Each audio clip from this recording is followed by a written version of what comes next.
शाम 6 बजे ठाकुर हवेली। गौरी सारांश को लेकर अंदर आती है और हॉल में आकर उसकी आंखें छोटी हो जाती हैं। हॉल में सब बैठे थे और साथ में सहगल फैमिली भी। गौरी सारांश को उसके रूम में भेज देती है और हॉल में आकर सभी को देखती है। वो सहगल फैमिली को देख सुहासिनी जी से, ये सब अब भी यहाँ हैं? कहीं इनके माता पिता को ये तो नहीं लग रहा है कि इनकी बेटी की शादी मिस्टर ठाकुर से होने वाली है? फिर मिस्टर सहगल को देख, क्या ऐसा है? मिस्टर सहगल कुछ कहते कि तभी शिवाय अंदर आते हुए बोलता है, अगर उन्हें ऐसा लग भी रहा है तो इससे आपको क्या दिक्कत है? आपको तो कोई फर्क नहीं पड़ना चाहिए। गौरी गुस्से से मुट्ठी भींचकर पलट के उसे देख, हाँ व्हाटएवर, हमें कोई फ़र्क नहीं पड़ रहा है। हम बस ये कहना चाहते हैं कि ये अब भी हमारे घर में क्यों है। ये आप सबके मेहमान हैं, हमारे नहीं। और अब जब ये घर हमारा है तो ये सब यहाँ नहीं हो सकते। शिवाय उसके सामने आकर, ये सब यहीं रहेंगे जब तक ये चाहें। हमने आपको मालकिन बनाया है पर सब कुछ आपको दिया नहीं है। कंपनी में अब भी हमारा हिस्सा है और इस घर पर भी हमारा उतना ही हक है जितना कि आपका। तो आप इन्हें यहाँ से नहीं निकाल सकती। गौरी उससे मुंह फेर, व्हाटएवर, हमें इनसे कोई लेना देना नहीं है, पर हम इन लोगों पर अपने एक पैसे खर्च नहीं करेंगे। कहकर वो वहाँ से ऊपर चली गई। सुहासिनी जी, शिवाय आप उससे ऐसे बात क्यों कर रहे थे?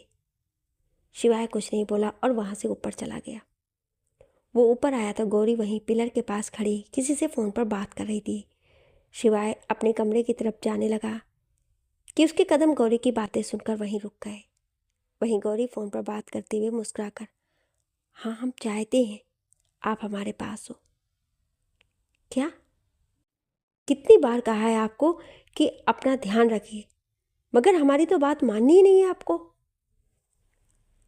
हाँ सारांश, वो आपको बहुत याद करता है। दूसरी तरफ की बात सुनकर, आओ आप, फिर आपको बताते हैं हम।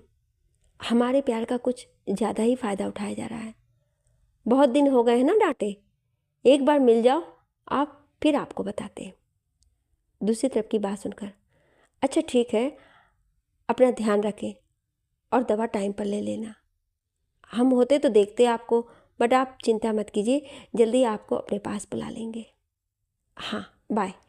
कहकर वो फ़ोन कट कर मुस्कुरा कर देखी जहाँ स्क्रीन पर किंजू बेबी लिखा था। वो पीछे मुड़ी जहाँ शिवाय उसे सख्ती से देख रहा था। गौरी एक साइड देखी तो एक्सप्रेशन बदल कर उसके बगल से होकर जाने लगी, पर शिवाय उसका हाथ पकड़ लेता है। गौरी उससे दूर होते हुए कुछ बोलती कि शिवाय कसकर उसका हाथ पकड़ उसे अपने कमरे की ओर ले जाने लगा। वहीं गौरी पूरे टाइम बोलती रही, मिस्टर ठाकुर लीव मी, छोड़िए मुझे। सारांश जो अपने रूम के गेट पर खड़े सब देख रहा था, उसकी आंखों में बेहद खालीपन था। वो गुस्से से कमरे में चला गया। वहीं शिवाय गौरी को कमरे में लाकर छोड़ दिया और दरवाज़ा जोर से बंद कर दिया। वहीं गौरी गुस्से से उसे देख बोलती है, ये क्या हरकत है मिस्टर ठाकुर? शिवाय उसे पकड़, हमें मिस्टर ठाकुर बोलना बंद करें आप। गौरी, आई एम सॉरी, बट जो हमारे लिए अजनबी होते हैं उनसे हम ऐसे ही बात करते हैं। शिवाय उसके पास आकर, क्या कहा आपने? गौरी, जो हमारे लिए अजनबी होते हैं उनसे। कहकर वो चुप हो गई। शिवाय उसे दीवार से लगाकर, कुछ कह रही थी आप? गौरी, जो हमारे लिए अजनबी होते हैं उनसे। इतना बोल उसकी बोलती बंद हो जाती है। शिवाय उसके करीब आकर, हम समझ नहीं पा रहे हैं आपकी बात, पूरी बात बोलिए। गौरी उसे देख, जो हमारे लिए अजनबी, वो आगे बोल ही नहीं पा रही थी क्योंकि शिवाय के हाथ उसकी पीठ पर चल रहे थे। गौरी उसे पीछे करते हुए, छोड़िए हमें, बाहर जाना है। शिवाय उस पर झुककर, गौरी। गौरी बेबसी से, प्लीज़। शिवाय उसके चेहरे को देखा जिस पर काफ़ी बेचैनी, थरथराहट और पसीना था। शिवाय उसके कान के पास आकर, आई स्टिल अफेक्ट यू। ये सुन और अपने कान पर उसके होठ महसूस कर गौरी की सांसें तेज हो गई। उसके मुंह से एकाएक निकला, शिवाय। ये सुन शिवाय जंग जीतने वाली मुस्कान लेकर पीछे हट गया और देखने लगा। उसकी स्माइल देख गौरी उसे देखने लगी, मगर अगले पल एक्सप्रेशन बदल उसे घूरी। फिर मन में खुद को कोसकर दरवाजे की ओर बढ़ गई, मगर शिवाय उसको वापस अपने पास खींच लिया। वो उसके चेहरे को देखा जिस पर झुंझलाहट थी। गौरी, आप हमें छोड़ने का क्या लेंगे मिस्टर ठाकुर? शिवाय मुस्कान लिए। हमारा चांद और हमारी जान गौरी शिवाय ओबेराय हमें दे दीजिए और गौरी चौहान को हम जाने देंगे। गौरी चिढ़कर, देखिए। शिवाय अपनी आईब्रो रब कर उसके बालों से खेलते हुए, हम देख रहे हैं कि हम आज भी आपको कितना अफेक्ट करते हैं। गौरी उसे देख, नहीं करते आप हमें अफेक्ट। शिवाय, हमने देखा कि हमारे छूने भर से आपके शरीर में क्या बदलाव होते हैं। गौरी, ऐसा कुछ नहीं है। शिवाय, झूठ झूठ बोल रही हैं आप। सच तो ये है कि आज भी हमसे प्यार करती हैं, पर यह कहने से डरती हैं। गौरी आईब्रो सिकोड़कर, आपकी कही बात में से कोई भी बात सच नहीं है। छोड़े, हमें जाना है, कहकर वो उसे पीछे कर जाने लगी। शिवाय शांति से, अगर ऐसा है तो प्रूफ करिए। गौरी पलट के उसे देख, आप कहना क्या चाहते हैं? शिवाय उसके पास आकर, यही कि आप हर वक्त हमेशा हमारे साथ रहिए और हमें ये प्रूफ कीजिए कि आप हमसे प्यार नहीं करती और आपको हमसे फ़र्क नहीं। गौरी, हमें ये प्रूफ करने के लिए आपके साथ रहने की ज़रूरत नहीं है मिस्टर ठाकुर, कहकर वो जाने लगी। शिवाय तंग भरे लहजे में, अभी हमारे छूने भर से आपके गले से आवाज़ नहीं निकल रही थी और कहती हैं कि आपको फ़र्क नहीं पड़ता।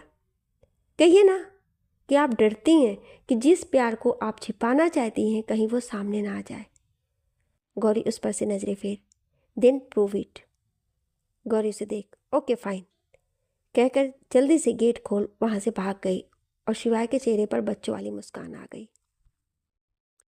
गौरी भागकर अपने कमरे की तरफ बढ़ने लगी कि सामने से आती रिहाना से टकरा गई।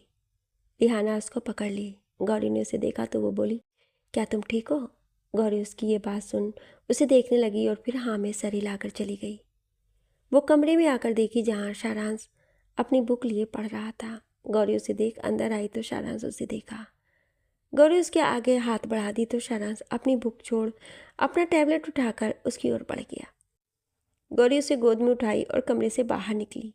वो नीचे आई, उसने शारांश को सोफे पर बिठाया और फिर किचन में चली गई और शारांश अपना टैबलेट चलाने लगा। बाकी सभी लोग भी नीचे आए और सबकी नज़र उस पर गई, पर शारांश अपने में ही था। सुहासिनी जी उसके पास आकर बोली, आपका नाम क्या है? शारांश स्थिर आवाज़ में, शारांश गौरी चौहान, कहकर वो चुप हो गया।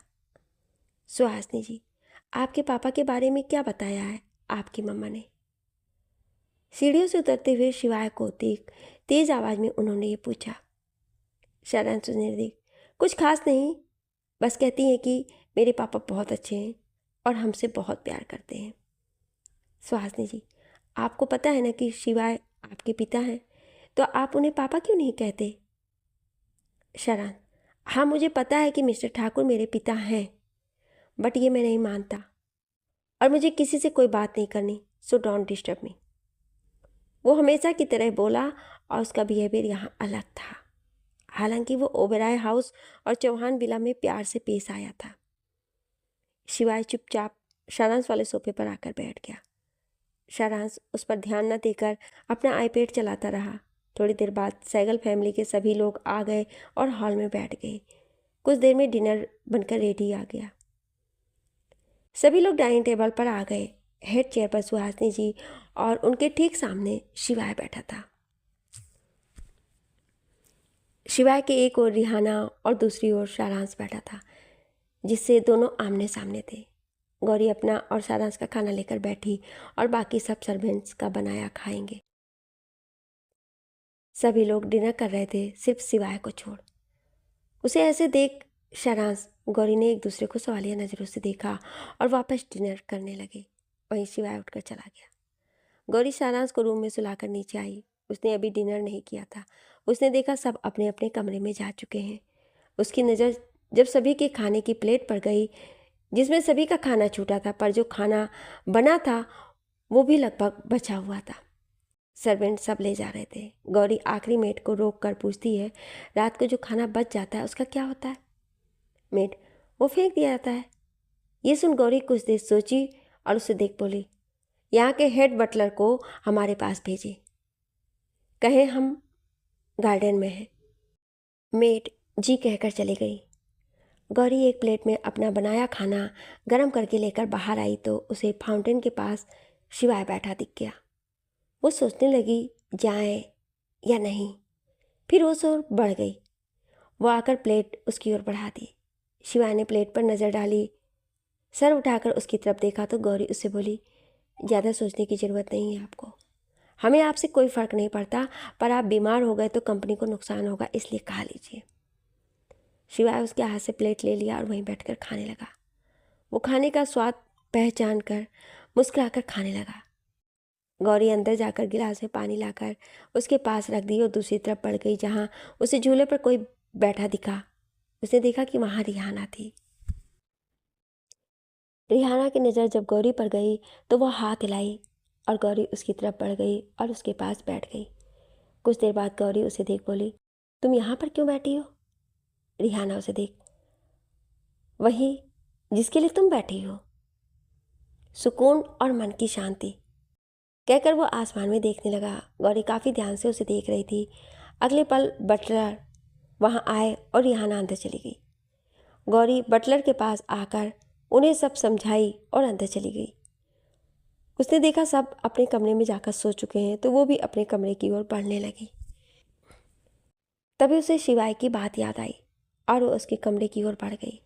उसने आकर देखा तो कमरा खुला था। वो दरवाज़ा खोल अंदर आई तो शिवाय उसे देख बोला, हमें लगा नहीं था कि आप आएंगी। गौरी कुछ नहीं बोली और गेट लगाकर ब्लैंकेट लेकर काउच पर सो गई। शिवाय उसके चेहरे पर से ब्लैंकेट हटाकर, मायमून, यहाँ सोऊंगी तो पता कैसे चलेगा कि आपको फ़र्क पड़ता है कि नहीं? गौरी उसकी बात सुन उसे घूरी और उसका हाथ झटक कर बेड की तरफ आकर लेट गई। खबरदार, जो अगर हमारे पास आए और हमें मून और जान बोलना बंद करें, कहकर वो कंबल सर तक ओढ़ ली। शिवाय नाम में सर हिलाकर उसके पास लेट गया। कुछ ही देर में उसे नींद आ गई। गौरी सर निकाल कर उसे देखी और उसके गाल पर किस करके सो गई। अगले दिन कांच टूटने की आवाज़ से शिवाय की आंख खुली। वो आंखें मसलते हुए उठा तो उसके कानों में गौरी की आवाज़ सुनाई दी, ये कमरा है या कोई बार? इतना सुन शिवाय की नींद भाग गई। उसने देखा कि सभी घर वाले उसके कमरे में हैं और कुछ नौकर जो उसकी शराब की बोतल निकाल रहे हैं। ये सब देख उसने नजरें नीचे कर ली। गौरी ने शिवाय की ओर देखा पर वो कुछ बोली नहीं। शिवाय ने देखा वो नहा कर आई है और उसके गीले बालों से पानी टपक रहा है। उसकी आंखें मानो बरस रही थी। गौरी गुस्से से तेज आवाज में, आगे से अगर हमें एक भी शराब की बोतल दिखी तो हमसे बुरा और कोई नहीं होगा। फिर बटलर को देख, इस कमरे को ठीक से साफ करवाइए, कहकर वो कमरे से चली गई। मिसेस सहगल सुहागनी जी से, ये इसके कमरे में क्या कर रही है? सुहासनी जी उसे देख, वो दोनों पति पत्नी हैं और वो एक कमरे में क्यों नहीं रह सकते? मिसेस सहगल, पर सुहासनी जी उसको आंखें दिखाई तो वो चुप हो गई। सभी लोग कमरे से निकल गए। गौरी अपने कमरे में आई तो उसने देखा कि सारांश पहले ही तैयार हो गया था। वो रेडी होकर मांग में सिंदूर लगाकर उसके नीचे लाई। सभी वहाँ मौजूद थे। सब डाइनिंग टेबल पर आकर बैठ गए। गौरी सभी को देख बोली, जितना खा सके उतना ही लें, वरना अगर किसी ने ज़्यादा लेकर छोड़ दिया तो बाद में वही खाना पड़ेगा। सभी ने उसको खुन्नस में देखा पर कोई कुछ बोल नहीं पाया। खाना सर्व किया गया। आज सबको दाल चावल मक्के की रोटी और आम का अचार मिला, वो भी हिसाब से। आज शिवाय को भी वही खाना मिला तो वो खाने लगा। वो जानता था आज गौरी का मिजाज पहले से ही गर्म है और अगर वो कुछ बोलता तो उसके लिए बहुत बुरा होगा, तो वो चुपचाप खा लिया। सबके खाने के बाद सब अपने कामों में लग गए और गौरी सारांश को लेकर स्कूल चली गई। सब लोग हॉल में बैठे थे कि तभी वहाँ पर कोई आया। सभी ने सामने देखा जहाँ पर एक लड़की थी। वो बहुत क्यूट और ब्यूटीफुल थी। उसके हाथ में एक सूटकेस भी था। सारांश ने उसे देखा तो वो खुशी से किंजू बेबी करता हुआ उसके पास आया। वही किंजल उसे गोद में उठाकर बोली, हे लिटिल स्टार, कैसे हो तुम? सारांश उसे देख, बहुत अच्छा। तभी गौरी वहाँ आई और जब किंजल को देखी तो मुस्कुराकर उसके पास आई। किंजल सारांश को नीचे उतार गौरी से गले मिली। सब उन्हें ध्यान से देखने लगे। किंजल की नज़र जब बूढ़ी औरत यानी सुहासिनी जी पर पड़ी तो वो उन्हें शैतानी मुस्कान से देखने लगी, क्योंकि गौरी ने उसे यहाँ के सब लोगों को बताया था, खासकर सुहासिनी जी का। सुहासिनी जी ने उसे शॉर्ट कपड़ों में देखा तो उनका मुंह बन गया, बट किंजल उन्हें फुल इग्नोर कर गौरी से बातें करने लगी। किंजल, और गौरी कैसे हो आप? गौरी उसका गाल खींचकर, हम तो ठीक हैं, मगर हमारी ये शैतान छोटी बहन का क्या हाल है? समझदार हुई? किंजल प्यार भरी नज़रों से देख, गौरी सच में जब भी आप मुझे बहन कहते हो तो मुझे महसूस ही नहीं होता है कि मेरा कोई नहीं है। गौरी उसका कान खींचकर, बताएं अभी तुम्हें, बहुत ज़्यादा समझदार नहीं हो गई हो तुम। किंजल दांत दिखाकर, सॉरी। गौरी मुस्कुराकर उसे ऊपर अपने रूम में ले गई और सारांश उनके पीछे गया। ऑफिस में आज रुद्रांग शिवाय से मिलने आया था। वो दोनों बातें कर रहे थे। शिवाय, रुद्रांग, स्वरा का कुछ पता चला? रुद्रांग, नहीं, अभी तक तो नहीं। तू अपनी दादी से क्यों नहीं पूछता? अब तो ये तेरे और गौरी के लिए भी मान गई हैं। शिवाय टेढ़ी मुस्कान से पेपर वेट घुमाकर, तुम्हें क्या लगता है दादी सा इतनी अच्छी है नहीं, वो बस अच्छा बनने का दिखावा कर रही हैं। हम भी एक बार फंसे थे और उन्हें गौरी के बारे में बता दिया था, जिसके बाद वो हमें स्वरा से मिलवाने वाली थी, मगर हुआ क्या? स्वरा के साथ गौरी भी हमसे दूर हो गई। और रही बात गौरी से नाराज़गी की, तो वो इस पर है कि वो क्यों हम पर विश्वास नहीं कर पाई और क्यों चली गई, और खुद पर गुस्सा इसलिए है कि हम कुछ भी ठीक नहीं कर पा रहे हैं। वो गौरी के लिए इसलिए मानी क्योंकि गौरी के पास प्रॉपर्टी है। वो सोचती है कि गौरी को तोड़कर अपने आगे झुकाकर सब ले लेंगी, मगर यही तो फ़र्क है गौरी और हम में। हम अपनों पर आँच आने पर झुक जाते हैं और वो अपनों पर आँच आने पर तबाह कर देती हैं। हमें कभी कभी रिहाना का भी कुछ समझ नहीं आता है। वो कभी कुछ तो कभी कुछ और ही लगती है। पर हमें देखना है कि दादी साका क्या सोचती हैं और गौरी क्या करती है। रुद्रांग चिढ़कर, मिस्टर शिवाय ओबराय, आप शायद भूल रहे हैं कि गुड़िया ने डाइवोर्स पेपर पर साइन कर लाए हैं। वो आपसे रिश्ता नहीं रखना चाहती है। इससे फ़र्क नहीं पड़ता कि आपकी दादी सा क्या सोचती हैं, फ़र्क इससे पड़ता है कि गौरी क्या सोचती है। शिवाय उसे देख के, आपकी गुड़िया खुद को जितना तेज समझती है ना, उतना है नहीं। रग रग से वाकिफ़ हूँ, हम हैं उनके। जब हमने डाइवोर्स पेपर देखे तो हमें भी गुस्सा आया, मगर धीरे धीरे समझ आया कि नाटक आगे भी चलेगा। ये सुन रुद्रांग हैरानी से उसे देखा तो शिवाय उसे सब बता दिया। शिवाय, और आपको ये हंसने वाली बात नहीं लगती कि जो लड़की अपनी पूरी रियासत की राजकुमारी है, जिसके पास अरबों रुपए हैं, वो उस छोटे से महल के लिए आएगी? रुद्रांग सरनामे हिलाकर, ये तो हम भी जानते हैं कि वो प्रॉपर्टी के लिए नहीं आई है, पर वो आपसे रिश्ता रखने के चलते भी नहीं आई है, वो बदला लेने के लिए आई है। शिवाय उससे ज़्यादा बहस नहीं किया। हो सकता है कि वो सही हो, पर शिवाय को तो कुछ और ही लगता था। रात के वक्त ठाकुर हवेली सभी ने डिनर किया और किंजल शिवाय से मिली तो शिवाय उसे ज़्यादा नहीं देखा, पर पता चला कि वो गौरी की तरफ से है तो उससे मिल लिया और बात भी किया। खाना खाकर सभी ऊपर चले गए, बस शिवाय बाहर फ़ोन पर बातें करने लगा। सारांश को सुलाकर गौरी शिवाय के कमरे में आई तो उसने देखा कोई नहीं था। वो जाकर बेड पर बैठ गई और पैर हिलाकर पायल की आवाज़ करने लगी। उसके हाथ में फ़ोन था जिसे वो सीरियसली किसी से चैट कर रही थी। तभी गेट खुलने की आवाज़ आती है तो वो सामने देखी जहाँ शिवाय खड़ा उसे ही देख रहा था। गौरी उससे नज़रें फेर वापस फ़ोन में लग गई। शिवाय उसके पास आकर बैठ जाता है। गौरी दूर खिसक कर, देखिए मिस्टर ठाकुर, हम पहले ही आपको पसंद नहीं करते हैं जो लोग शराब पीते हैं। हमें उनसे बात करने में बिल्कुल इंटरेस्ट नहीं है। शिवाय उसका हाथ पकड़, आपने फिर हमें मिस्टर ठाकुर कहा। गौरी चुप रही। शिवाय उसे पकड़ अपनी ओर करके बोला, हम जानते हैं कि आप हमसे गुस्सा हैं, मगर हम क्या करते, कोई नहीं था हमारे पास दर्द बांटने के लिए, इसलिए शराब को ही अपना सहारा बना लिया। गौरी उससे खुद को छुड़वाकर, आपने क्या किया और क्यों किया यह आपका मैटर है, मगर जब तक हम इस कमरे में हैं शराब मत लेकर आइएगा। कहकर वो अपनी तरफ लेट गई और उसके आंसू गाल पर आ गए। अगर वो और शिवाय को देखती तो वहीं बिखर जाती। सिर्फ वो जानती थी कि शराब की बोतलों को देखकर उसके दिल में कितना दर्द हुआ था। वो इमेजिनेशन भी नहीं कर सकती थी कि शिवाय कितने दर्द में था। जिस दर्द को महसूस कर उसने पहली शराब पी होगी, ना जाने कितनी रातें शिवाय ने दर्द में गुजारी होगी। वो जितना सोचती उतना उसके आंसू बहते। करीब आधे घंटे बाद उस कमरे की लाइट ऑफ हो गई। कुछ मिनट बाद उसे शिवाय का हाथ अपनी कमर से लिपटता हुआ महसूस हुआ। वो समझ रही थी कि शिवाय को लग रहा है कि वो सो गई है और उठकर उसे झटका ना दे, इसलिए वो धीरे धीरे अपनी हरकत कर रहा है। अगले पल उसे शिवाय की धीमी फुसफुसाहट सुनाई दी, I am sorry moon. Gauri ने यह सुन आंखें बंद कर लीं और उसके आंसू बहकर तकिए में समा गए।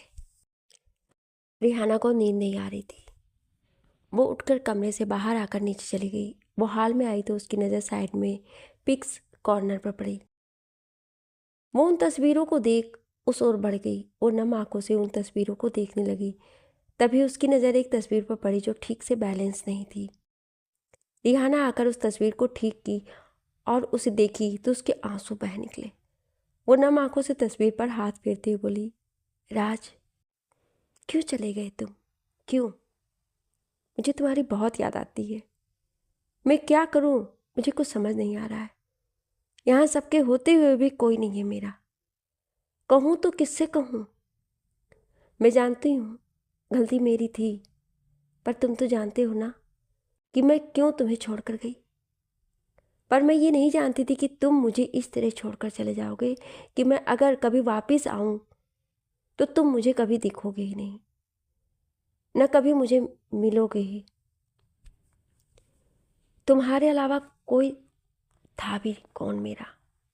सबके होते हुए भी अकेला महसूस ही तो किया मैंने, पहले भी और अब भी। अब मैं हार चुकी हूँ राज, थक चुकी हूँ। मुझे कुछ समझ नहीं आ रहा कि मैं क्या करूँ, उसे कैसे ढूंढूं। हमारे प्यार की निशानी है वो। मैं जिंदा हूँ तो सिर्फ उसके लिए, लेकिन वो मेरे पास नहीं तो तिल तिल मर रही हूँ।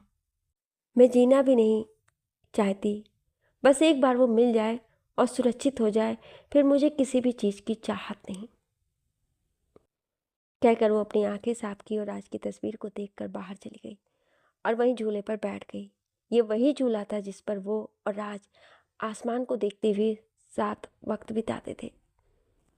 शिवाय का कमरा आधी रात के करीब हो चुका था। बिस्तर पर शिवाय गौरी को पकड़कर सो रहा था। चारों तरफ शांति ही शांति थी। गौरी ने चारों तरफ नजर घुमाई और धीरे से शिवाय का हाथ हटाकर बिस्तर से उतर गई। वो कमरे से बाहर गई और हॉल में आई और किचन की तरफ अपने कदम बढ़ा लिए।